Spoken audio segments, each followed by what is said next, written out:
Okay, so we're going to discuss the seminal fluid analysis.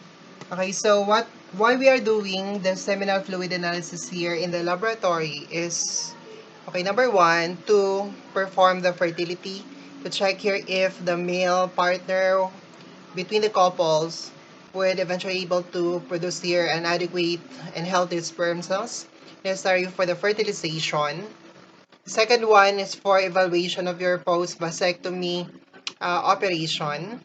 And third one, you have also here for the forensic studies, basically in cases like, for example, rape cases, to help solve your case like in the rape. Okay, to understand basically the seminal fluid production here. So, okay, the seminal fluid is actually a combination of the different secretions coming from the different male reproductive organ. Okay, the first one, we have here the testes. The testes, okay, is the one providing here approximately 5% of the total volume of the entire seminal fluid or your semen. Okay, the testes is the site of the sperm production, or you call this one your spermatogenesis. Okay, once the sperm cell become mature, it will be stored in the epididymis. Within that area, the sperm undergo flagellation in order for that to have a flagella that would enable it to swim throughout different part of the male reproductive organ. Okay, so as the sperm cell here is being stored primarily in the epididymis, so during the ejaculation process, the sperm cells being released on that area. It try to flow from your epididymis, it try to flow here in your ductus deferens or your vas deferens, and then eventually it's being emptied here in the ejaculatory duct. Doon siya lalabas. Okay, then the ejaculatory duct here try to receive a secretion coming from your epididymis. Another one, it also try to receive a secretion coming from another male reproductive organ, the seminal vesicle. Okay, the seminal vesicle provides the majority of the volume of your seminal fluid, approximately 60 to 70%. Okay, and that secretion is very rich in the carbohydrate fructose. So fructose is a sugar that's needed in order to provide energy for the sperm cells in order for that to swim. Okay, throughout here, the male reproductive organ up to the urethra of the male. And then as they try to release also here in the cervix of the female, as try to propel itself going to the fallopian tube and even on the ovary, where they try to meet with the ovum for penetration. Okay, so in the absence or problem in the production of your seminal vesicle, result here to your sperm cells, which is inability to move or will have a problem in the motility of your sperm cells. The third male reproductive organ which try to contribute for the sperm cell production, we have here your prostate gland. The prostate gland is located below the bladder of the male patient, and that's surrounding the posterior urethra. The prostate gland provides or contributes approximately 20 to 30% of the total volume of the entire seminal fluid. And the prostate gland secretion is rich here in an acidic secretion, primarily made up of your, we have that acid phosphatase, we have also citric acid, and we have also the zinc, and some proteolytic enzymes are needed for the coagulation and liquefaction of the seminal fluid. And lastly, we have also here the bulbourethral gland. Okay, this is the organ here that is found below the prostate gland. And the bulbourethral gland provides here the remaining 5% of the total volume of the entire seminal fluid. And that secretion coming from this organ is rich. This is an alkaline-rich or bicarbonate-rich secretion that is needed to neutralize the acidity of the secretion coming from this prostate gland. Another one also to neutralize the acidity of the vaginal fluid.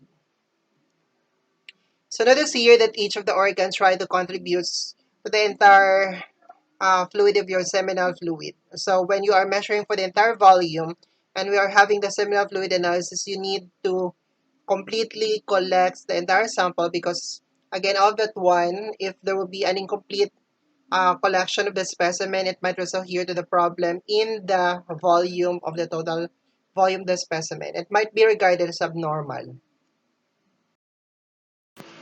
Okay, the next one, we have here the specimen collection. Okay, so specimen collection is by masturbation, and the patient should be required here to undergo abstinence for approximately 2 days and not more than 5 days.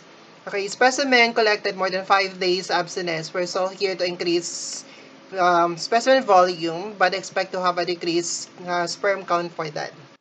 Okay, and then for the laboratory, they could have a separate room, for example, where the patient could collect the specimen, or if some patient wherein they could not able to collect that one in the laboratory facility, they could collect that one in their home, provided that they need to deliver the specimen in laboratory within 1 hour. And then you need to keep the specimen here at 37 degrees Celsius prior to analysis, or while the specimen is waiting for analysis. Okay, then again, we could collect the specimen here in a container, should a dry, leak-proof container, and you could also collect that one in condoms. Then the condom here should be a non-lubricant containing condoms. And then the condom here should not be an ordinary condom because ordinary condoms most likely is spermicidal. So if you just kill the sperm cell, and once the sperm cell is being killed here, then it will affect the entire analysis. So therefore, the specimen should not be collected with just an ordinary condom. You could also use here the polyurethane condom for that. For the next one, we have here the semen analysis. So we divide here the entire seminal fluid analysis as to the macroscopic examination, and we have also the microscopic. For the macroscopic examination, this includes here the observation of the color, the appearance, okay, measurement of the volume. We have also here the measurement of the liquefaction, the pH, on the other hand, or even the viscosity. And for the microscopic examination, involves here the sperm count, sperm concentration, and for evaluation of your sperm motility and morphology evaluation. Okay, for the appearance, so the normal seminal fluid appears to be gray, white, and translucent, translucent with a characteristic musty odor or a bleach-like odor. However, sometimes you could receive specimen that is highly cloudy or turbid. So a highly cloudy or turbid specimen signifies high WBC count, and increased WBC count will signify here infection within the prostate gland. For you to identify the presence of your WBC, you could have here microscopic identification of that, or you could also perform here the LE test or your leukocyte esterase test with your urine strip for identification of your white blood cells, signifying here the infection in the prostate gland. Sometimes you could also receive specimen which is red in color, and reddish specimens signify the presence of the RBC.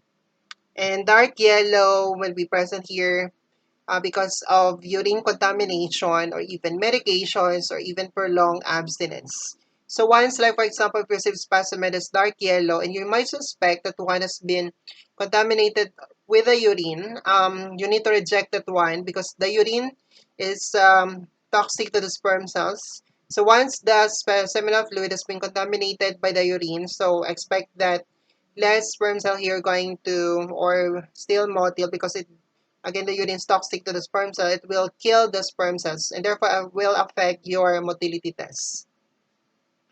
Okay, for the liquefaction, so the specimen collected approximately 30 to 60 minutes after the collection process to try to liquefy. Okay, the normal liquefaction of your seminal fluid is because of the content of the secretion coming from the prostate glands, which are your acidic component, your zinc, citric acid, acetophosphatase, and some proteolytic enzymes. So if you encounter specimen like, for example, that able to undergo liquefaction after that required period, 30 to 60 minutes, then it might be problem related to your prostate gland. Okay, for the specimen, before you could analyze the specimen, then you need to liquefy first the specimen. Specimen liquefaction is needed. Sometimes again, if there is problem in the liquefaction or the specimen did not able to liquefy even after more than 2 hours, but you still need to proceed with your test, then you could add alpha anti-chymotrypsin to your specimen in order for that to liquefy in order for you to proceed with your some of your tests, like for example, your microscopic examination or even some other tests. But then again, you try to take note in the result of the specimen that there is a problem with the liquefaction because it might add up here to the proper interpretation of the results. Okay, the next parameter we have here the volume. So the normal volume is 2 to 5 ml. And basically, okay, so you could measure the volume by allowing the entire volumes collected with your specimen to put it one in a graduated cylinder and try to measure the entire volume. Okay, increased volume would be related here to your prolonged abstinence, but expect that the specimen would have a decreased count, although would have your increased na sperm increase in volume, but it would have your decrease in the sperm count. Decreased volume, on the other hand, signifies your infertility, and that one is also associated with your problem in your seminal fluid or seminal vesicle secretion. Because remember that majority of the fluid or the seminal fluid here is being contributed by your seminal vesicle. So any problem with the seminal vesicle would eventually result here decrease in the volume of the entire seminal fluid. For the viscosity, so the normal viscosity here, the seminal fluid is 4 in droplets. You could measure that one, meaning to say it's not watery. So you could perform that one by aspirating your seminal fluid in a pipette and allowing it to flow at the tip of that. And try to observe here for the formation of the white thread. The white thread here approximately measures less than 2 centimeters and before I try to break. So it 4 in droplets. Okay, so we could have here the rating for the viscosity as 0 to 4, and 0 as regarded here as watery, and 4 would have a gel-like viscosity. Okay, then we could also report for the viscosity as to the rating of high, low, or even normal na viscosity. The next one, we have here the test for the pH. So normal pH is 7.2 to 8, that's slightly alkaline. And because of the secretion coming from your bulbourethral gland. Increased pH will be associated with your prostatic infection. And decreased count means to say it's more acidic. It's most likely because of the increased secretion coming from your prostate gland. Because I can remember that the prostate gland secretion is more of the acidic substances. Okay, now we have here the sperm concentration and sperm count. Sperm concentration, sperm count could be done here by Neubauer counting chamber. So the sperm concentration, okay, you could perform here the sperm concentration as that. Okay, so sperm concentration is eventually that's your 20 million per ml. And for the sperm count, that's whatever your result here, sperm concentration multiplied by the volume. So to perform the sperm concentration, you could perform that one through your Neubauer counting chamber. So we could have your diluting fluid in the form of your sodium bicarbonate or even your plus or formalin to preserve the cell or the sperm cell. But you could also use here your NSS or even your distilled water for that. Okay, then use RBC pipette. Okay, and then try to charge your Neubauer counting chamber and try to count on the RBC area. Try to count here the four corner square in the RBC area in the central square. Then try to follow here for the computation. Try to follow the standard formula of your Neubauer counting chamber as the total number of the cell counted multiplied by your dilution factor over here with your number of the area counted multiplied by the volume in each of your areas. That give you here, okay, primarily million per ml. Or simply, you try to total your count in 4 corner square multiplied by 1 million. That already give you this one sperm concentration in million per ml. Then all you need to do here is to get the sperm count, you just need to multiply with your total volume.